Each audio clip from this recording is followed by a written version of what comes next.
ప్రత్యర్థి party YCP అధినేతను ఆ party నేతలను కూటమి సర్కార్ ఉక్కిరిబిక్కిరి చేస్తోందా? వరుస కేసులతో వైసీపీ నేతలను ఊపిరి తీసుకోకుండా చేస్తోందా?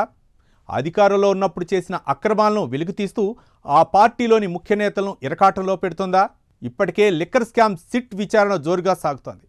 దీనికి తోడు వైసీపీ హయాంలో కల్తీ మద్యం సేవించి 20 మంది మృతి చెందిన కేసును తిరగతోడుతుందా?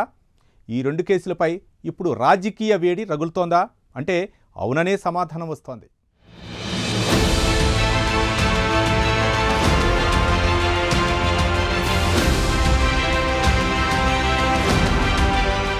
వైసీపీ ప్రభుత్వ హయాంలో జరిగిన లిక్కర్ స్కామ్పై దర్యాప్తు ముమ్మరంగా కొనసాగుతున్న తరుణంలో ఏపీ ప్రభుత్వం మరో కీలక నిర్ణయం తీసుకుంది.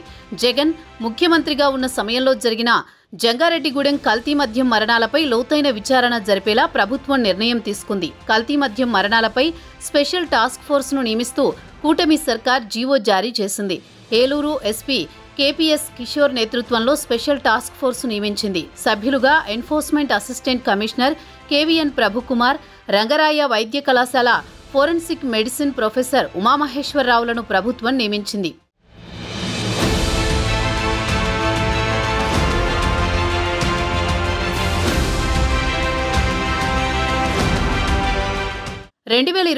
మార్చిలో ఏలూరు జిల్లా జంగారెడ్డిగూడెంలో నమోదైన అసహజ మరణాలపై లోతుగా దర్యాప్తు చేయాలని టాస్క్ ఫోర్స్కు ఆదేశాలు జారీ చేసింది.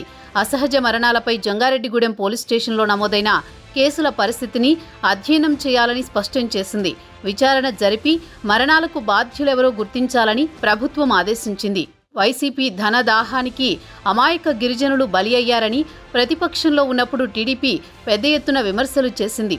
జంగారెడ్డిగూడెం వరుస మరణాలు సహజ మరణాలేనంటూ నాడు అసెంబ్లీలో జగన్ ప్రభుత్వం ప్రకటన చేసింది. అయితే జంగారెడ్డిగూడెం కల్తీ మద్యం మరణాల పోస్టుమార్టం రిపోర్ట్ వివరాలను గత జగన్ సర్కార్ పాతిపెట్టిందనే విమర్శలు వినిపించాయి.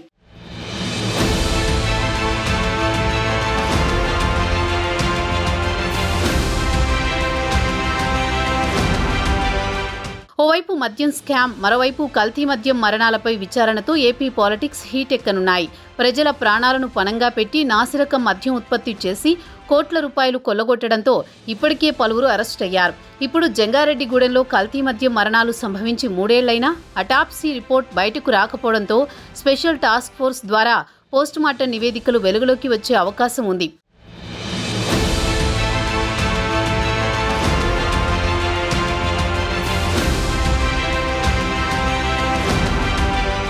పోస్టుమార్టం రిపోర్ట్ను జగన్ ప్రభుత్వం బయటకు పెట్టకపోవడంతో అప్పట్లో పెద్ద ఎత్తున విమర్శలు వ్యక్తమయ్యాయి. సహజ మరణాలు కాదు, జే బ్రాండ్ మరణాలేనంటూ నాడు అసెంబ్లీని టీడీపీ దద్దరిల్లించింది. పోస్ట్ కోవిడ్ వల్ల జరిగిన సహజ మరణాలంటూ నాడు అసెంబ్లీలో జగన్ ప్రకటన చేసి ప్రతిపక్ష పార్టీలను నోరు మోయించేలా చేశారని విమర్శలు ఉన్నాయి.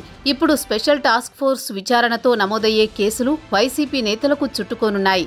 ఇప్పటికే లిక్కర్ స్కామ్ కేసులో మాజీ IAS Dhanunjaya Reddy, Jagan OSD Krishnamohan Reddy jail పాలయ్యారు. వైసీపీ ప్రభుత్వ హయాంలో కీలకంగా వ్యవహరించిన పెద్ద తలకాయల అరెస్టు తప్పదని ఆ పార్టీ నేతలే చెబుతున్నారు. ఇప్పుడు కల్తీ మద్యం మరణాల కేసు తిరగదోడి లిక్కర్ స్కామ్ కేసుకు జతపరిచి కోర్టులో నిందితులకు శిక్ష పడేలా కూటమి సర్కార్ ప్రణాళిక సిద్ధం చేస్తుండటంతో వైసీపీకి కంటి మీద కునుకు లేకుండా పోతోంది.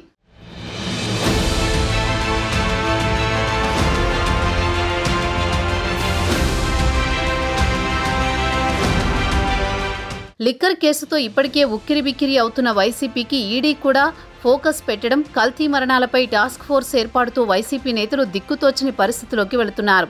ఎప్పుడూ పోలీసులు తలుపు తడతారనే భయంతో వైసీపీ అగ్రనేతలు సైతం ఆందోళనలో ఉన్నారట.